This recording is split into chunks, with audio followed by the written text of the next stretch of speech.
Hi, it's Nikki, and welcome back to Live a Little, your cozy corner of the internet where we explore all of the in-between parts of life, the messy, unfiltered, and honest parts where you may not feel like you have someone to discuss them with, but we do it all judgment-free around here.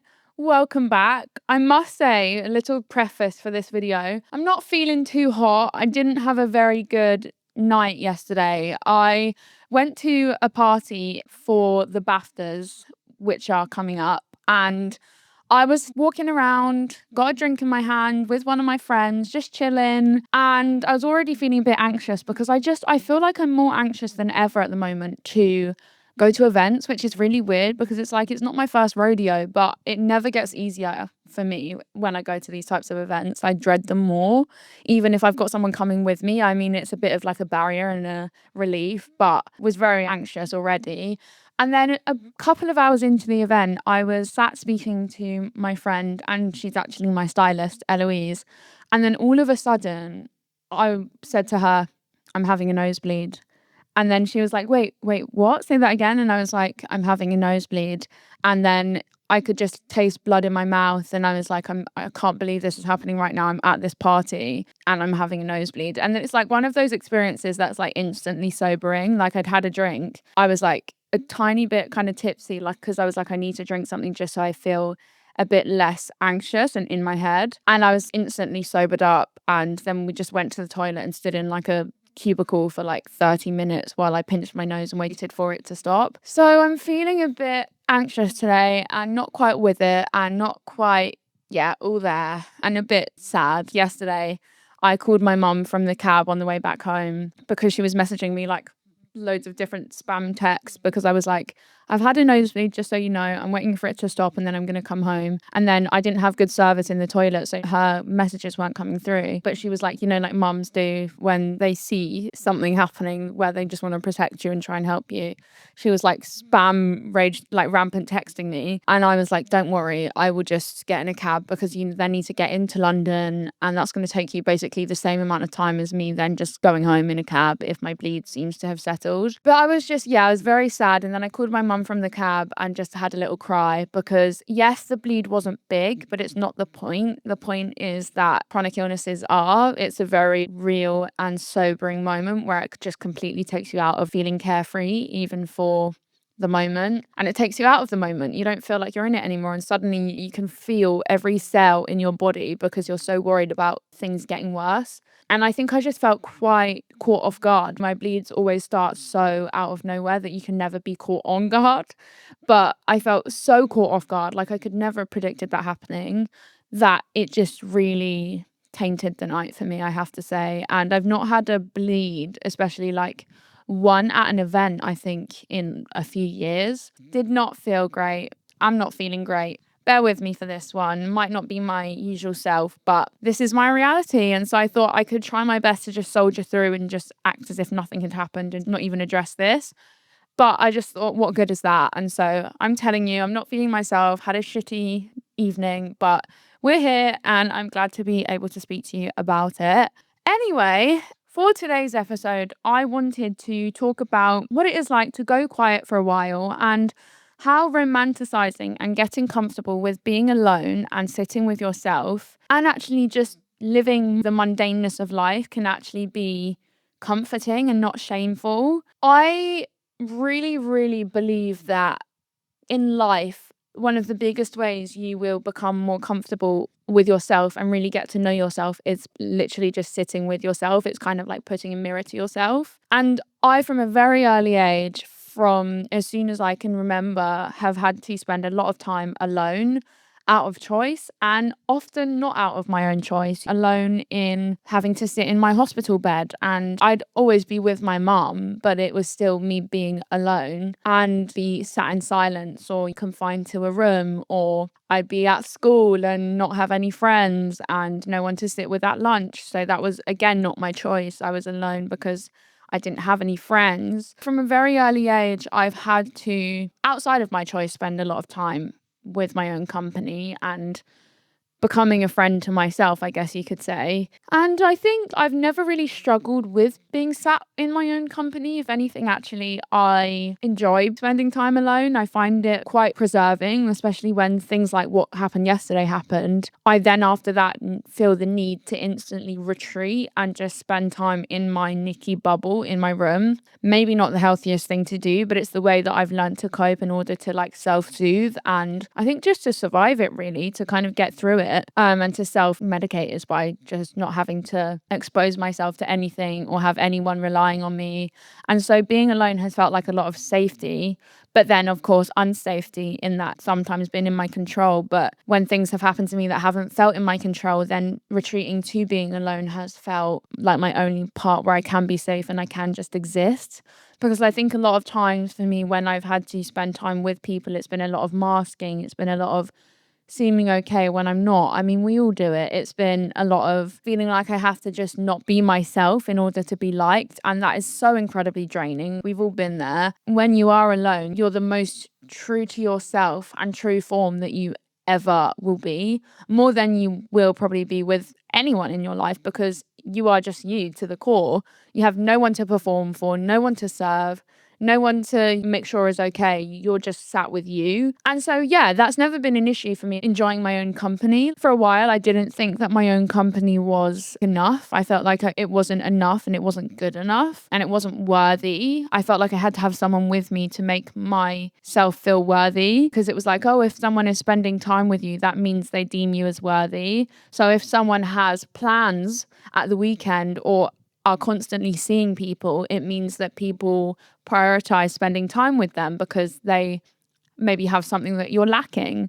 And so I think, yeah, it's never been an issue where I've struggled to just sit with myself, because if anything, I really deeply need that. I am an introvert. And so I really deeply need to have alone time in order to then crawl back out of my cave and do my work and see people and try and do it in a slightly more regulated way. I have to have my time alone in order to regulate myself and my emotions and do the best that I can. It's the way that I've sustained myself for so long. My issue has always been being seen alone, being seen to look lonely or like I have no friends or no one to talk to. It's really been just the worry of like how it looks from the outside. It goes back to as far as I remember being at school, and I wrote like a piece about this recently actually, on my Substack, but saying how never being considered and never having someone that saves you a seat when you're going to meet them, or never having someone that just considers you. I just would worry so much about, I remember I'd go into the lunch hall to try and look for somewhere to sit or someone that I knew, because I didn't really have any friends. I really didn't. And I'd say from, especially in secondary school, year 7 to 11, I really deeply struggled. I did not have a person or a group of healthy, genuine friendships. Everything was very fickle. And I was in and out of school a lot for like extended periods of time sometimes, because of me not being well or having treatments or the uncertainty that plays in my life. There was no consistency for me, and therefore no consistency in relationships, if any relationships. So honestly, my best friends till I was 16 were my parents. And I'm not ashamed to say that, but they were, by default, really, that I'd spent so much time with them and was lucky to be so close to them, but also had no other option. They were the only people that had kind of given me the time of day in that way, except for like my siblings and my actual family. And so I just remember feeling so anxious to go into the lunch hall. And I remember it'd be like the lesson before lunch, and I would dread lunch times, because where other people are going to their group, talking or hanging out or going outside and playing football, like wherever it is, they have their person. They didn't all, but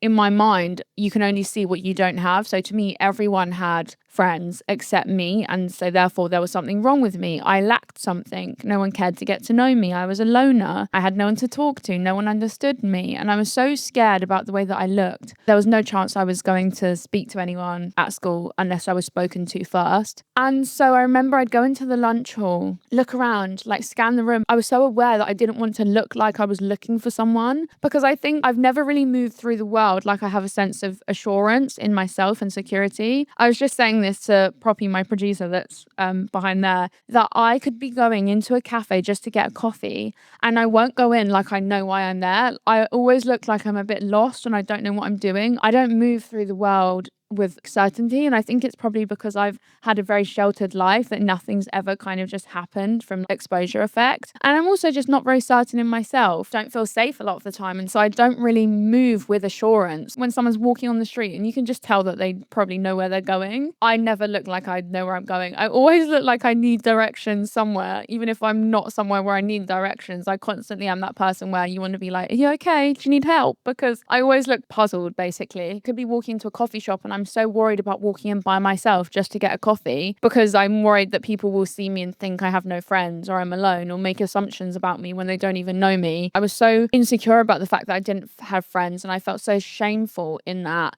I felt like it was written on my forehead, you have no friends. No one really cares if you're in a room or you're here or you're there. You know, your presence isn't really cared about, wouldn't notice if you were in the room or not.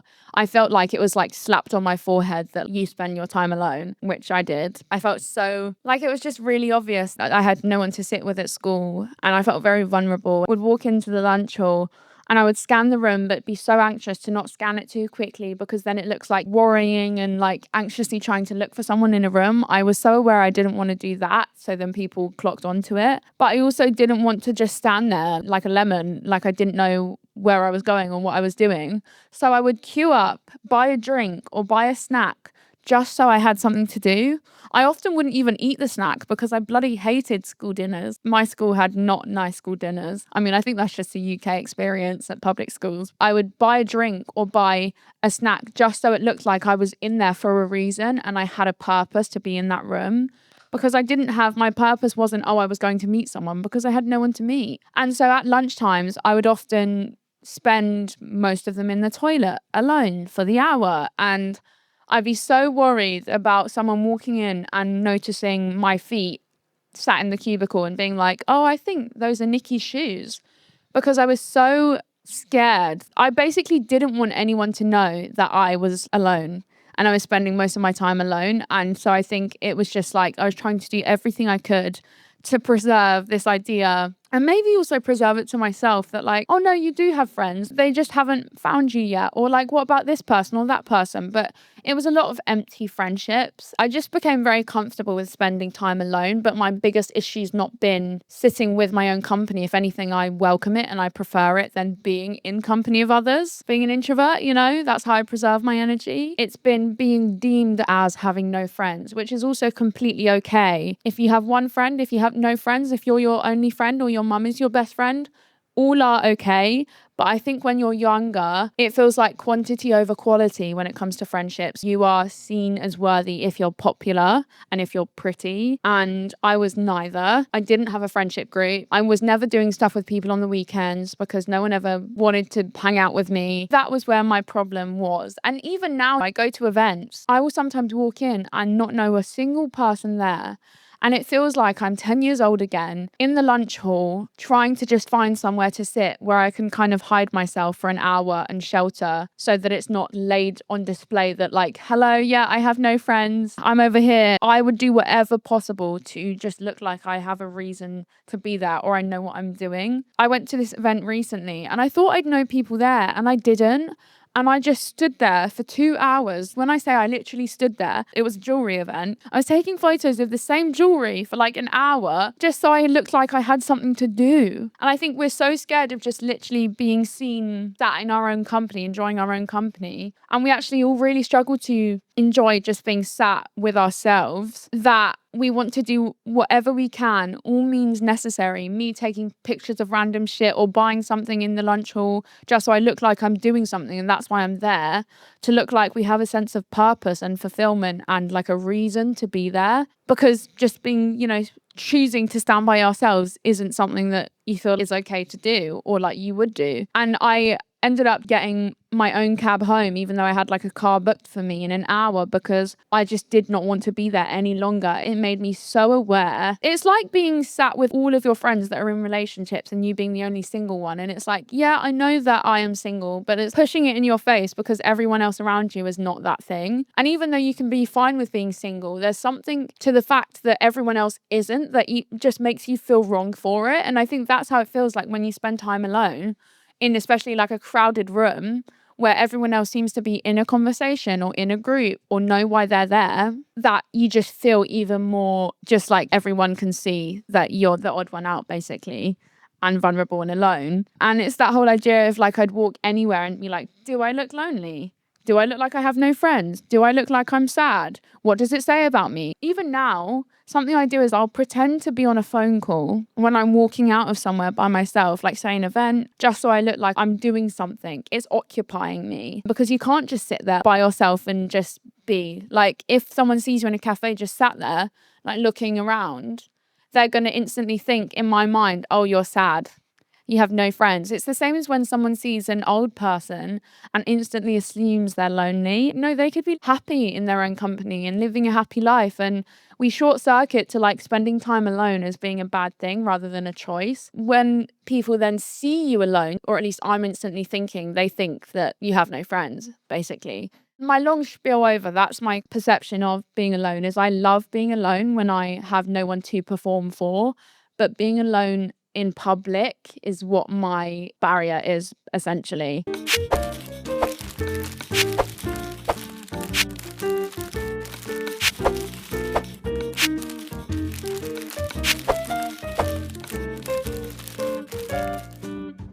So from an early age, my body kind of learned that being alone was a negative thing and a negative feeling. And so I wanted to do everything that I could necessary to never have to feel that feeling again. I think that's why it's really important to romanticize or redefine aloneness and what it means to be alone, and why it has been such a big deal from like as long as time to just be seen sat in your own company, and that equaling being bad. Because when we don't have a choice in something, we often end up resenting the thing itself. So for me, didn't have a choice to like sit with people at school and then chose to spend time alone. I therefore resented the idea of alone time because it was never something that I had a choice in. It's kind of like your friend could be like, oh, we're all going to the pub tonight. Do you want to come? And they've put that branch out and that invitation out. Do you want to come? You've been considered here to spend time with people and to spend time with us.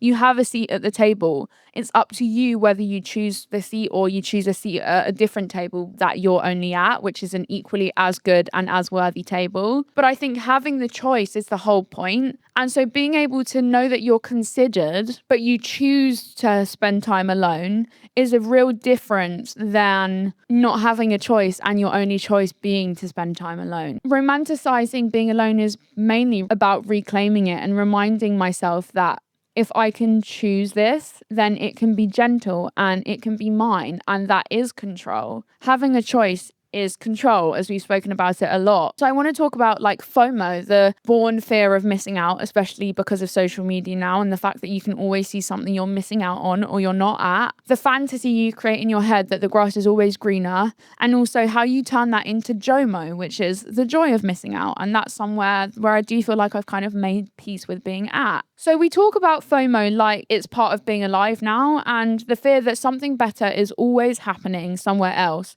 The fear that everyone is together without you. The fear that you're missing something that will make you feel more included and fulfilled.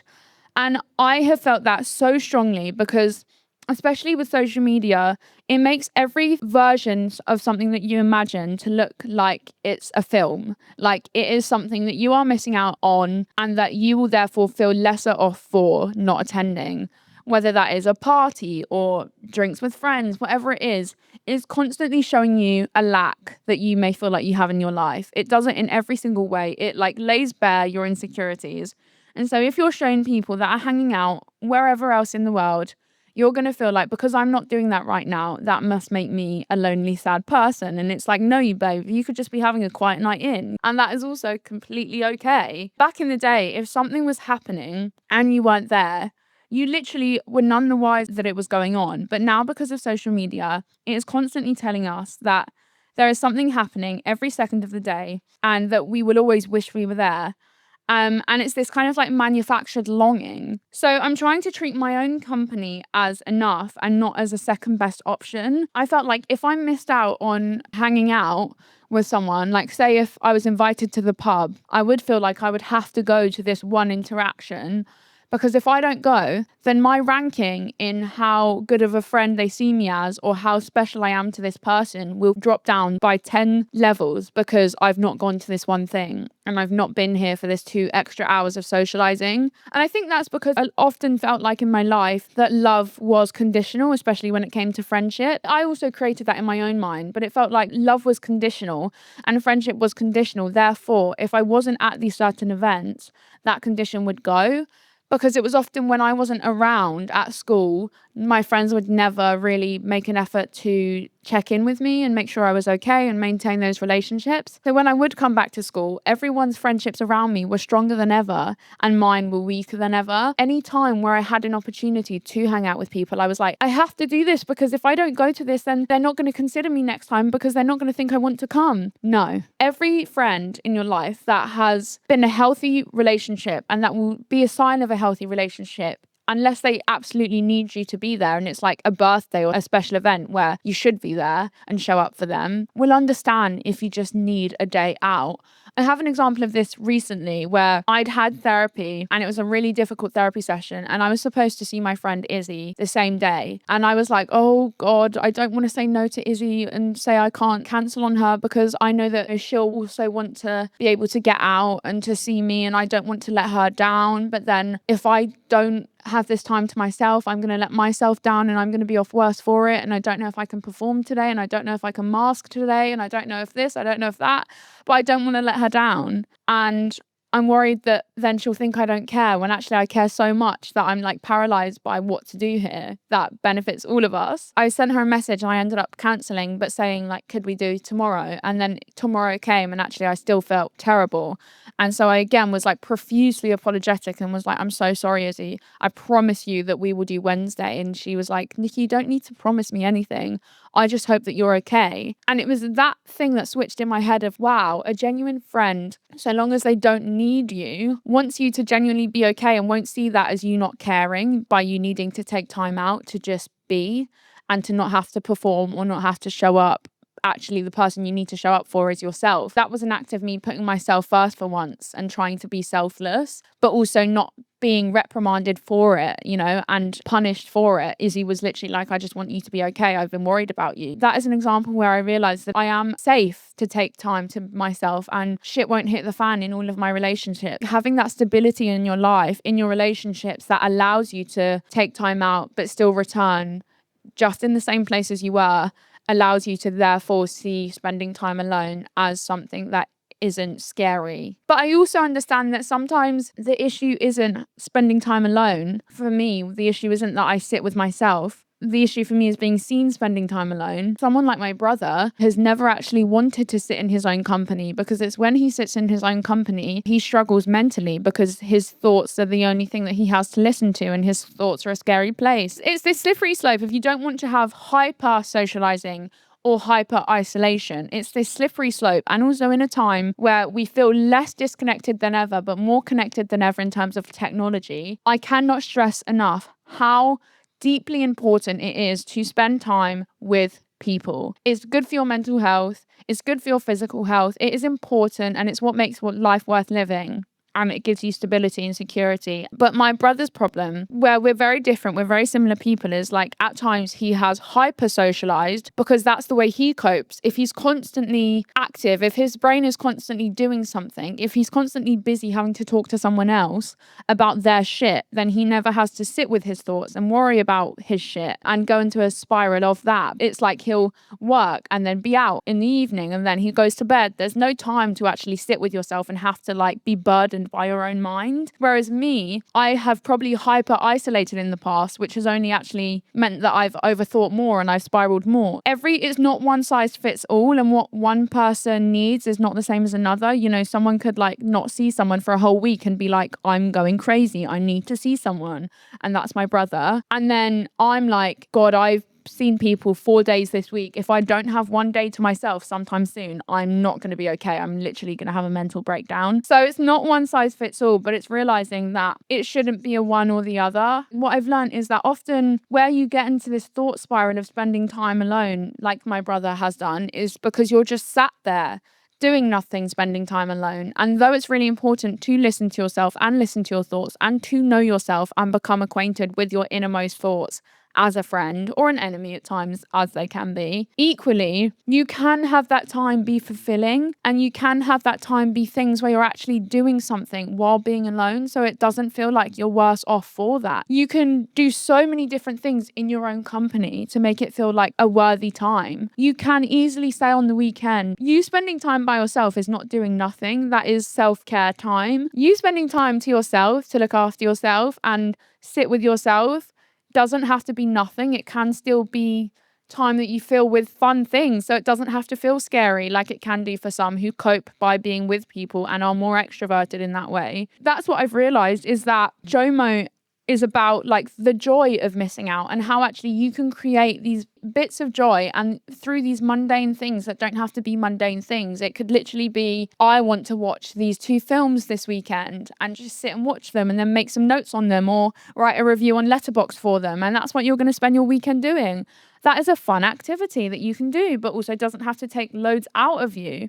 Because when you feel like you need to spend time alone and you feel like you're constantly having more and more energy taken out of you, you don't want to feel like you spending time alone is another thing where you have to actively be doing something. But it can be stuff that fills up your cup and brings life back into you, but also doesn't have to be difficult. Having plans is great, and I think having things to look forward to is amazing, but that plan or that date can also be with yourself, to sit with yourself and just be, and also just actually enjoy that time. I have absolutely, after especially a stressful week at work or health week, like, you know, after last night, the thing I will look forward to most is being able to sit in bed and draw, or sit in bed and watch a new episode of a series I was listening to. I think it's so important to be able to look forward to spending time in your own company, because you can't rely on other people to fill up your cup all the time. It's really important to build that in yourself and become self-sustaining, basically. And so by romanticizing and becoming acquainted with being alone, I think that is really the first step, and not seeing it as a bad thing, as a way to just like seek quiet and grounding. When you're burnt out, you actually are kind of like, what do I need right now? I have not had a minute to think and sit with my thoughts and listen to myself. And I think in the times like that, you can also get clarity of thought. You can be more creative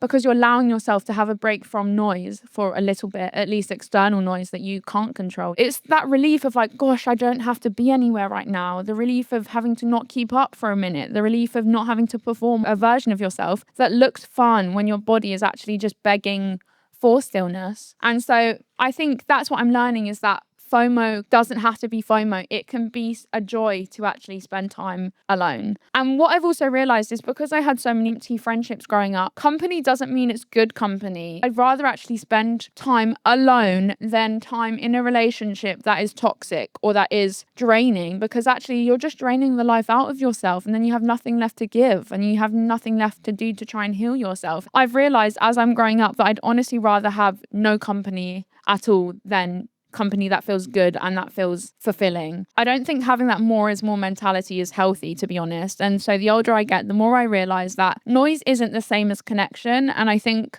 I've been in many ways forced to sit with myself and hear myself and know myself. And as difficult as that can be, I truly do get that.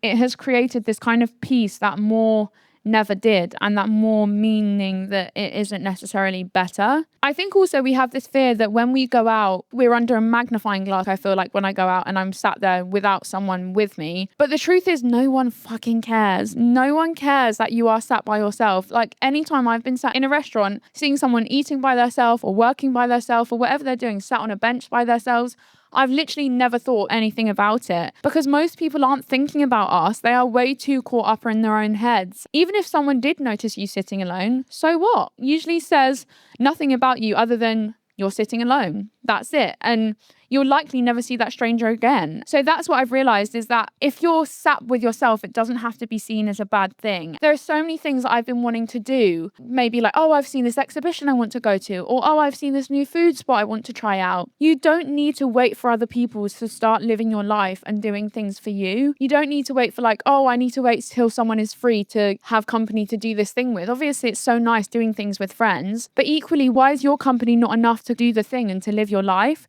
I've realized I spend way too much time waiting for other people to do things with me that I actually never end up doing anything because I have no one to do them with. I'll never leave the house unless I have to, even though I know that a coffee or some fresh air and a walk would do me good. I just won't go because I don't have someone to do it with me to therefore make me look like I have a friend while I'm doing these said things. And when you really think about that, it's kind of sad because there's so much life that I probably could have lived or so many experiences I could have had if I just have left the damn house by myself. And it's almost like then you don't see your own company as good enough and as a reason to give yourself a life unless you are accompanied by someone to do that, because you don't want to sit with yourself alone or spend time with yourself alone to do it. I've realized that solo dates are a form of mental self-care. They really are. I do this with everything. I'll see a restaurant I want to try, an exhibit I want to go to, and I'll wait. When is someone free? When I find someone to go with, when the week passes, months pass, and I don't do the thing. And then suddenly the thing is no longer there. Like an exhibition, oh, it's gone now because I just waited and waited for someone to say, yeah, I will come with you to do it. And so I've realized that it's so important to see them as care for yourself to do these dates that you just go and you do the thing alone, because they're proof to yourself that you don't need to postpone your life until someone else is available.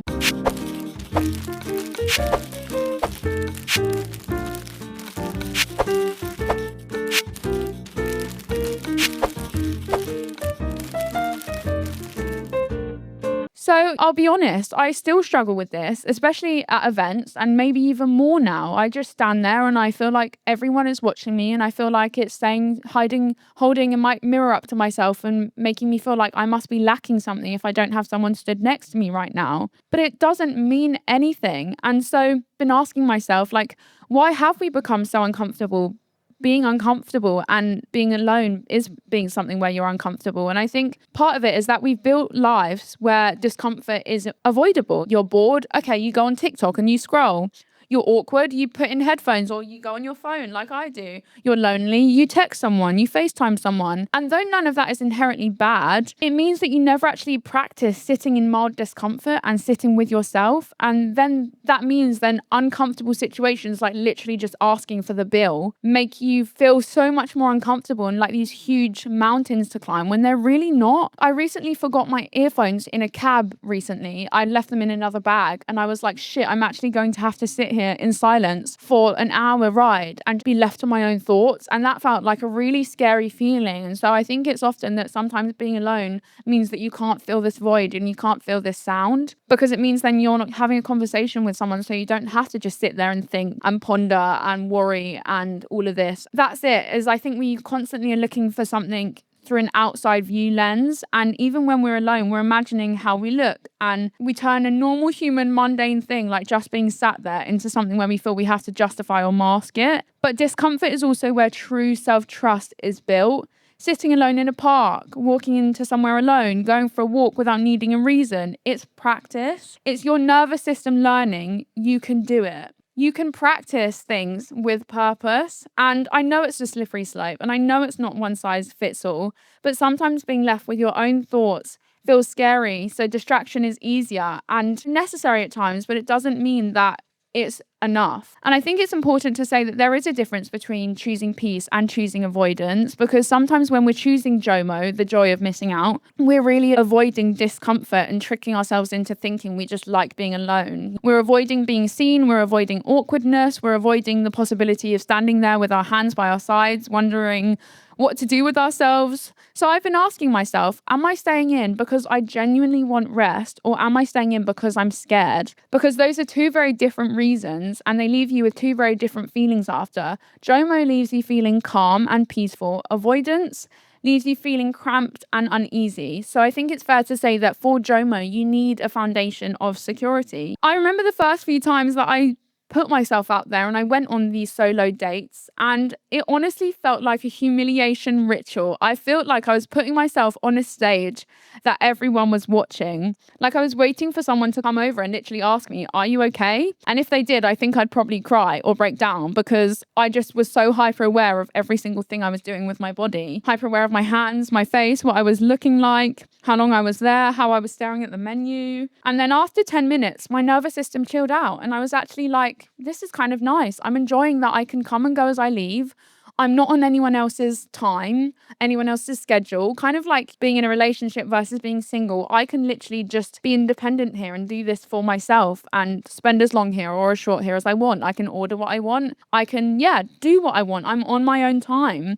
And I was kind of annoyed with myself that I'd been avoiding doing that for so long just because of this imaginary audience and this internal fear of doing something that no one else actually cares about you doing. How I've had to try and romanticize being alone is sometimes remembering, like, one of the best parts of being alone is that autonomy, is that you can come and go as you please. I think it's also that idea of being seen alone kicks in your fight or flight mode. Then you can start that gently. It doesn't have to be like, go and sit on a bench with no phone or no book or anything and just literally sit there and stare at the sky. Like, you don't have to do that. You can have these little anchors. If the fear is setting you back from being able to do these things, you can journal, you can knit, you can read, you can listen to music, you can bring a notebook. You don't have to just sit in a restaurant or sit on a bench and not have anything to do with your hands. Though there's no shame in that, I think it's completely fair that you need a bridge when it comes to easing into spending time with your own company and seeing it as a thing to enjoy rather than fear.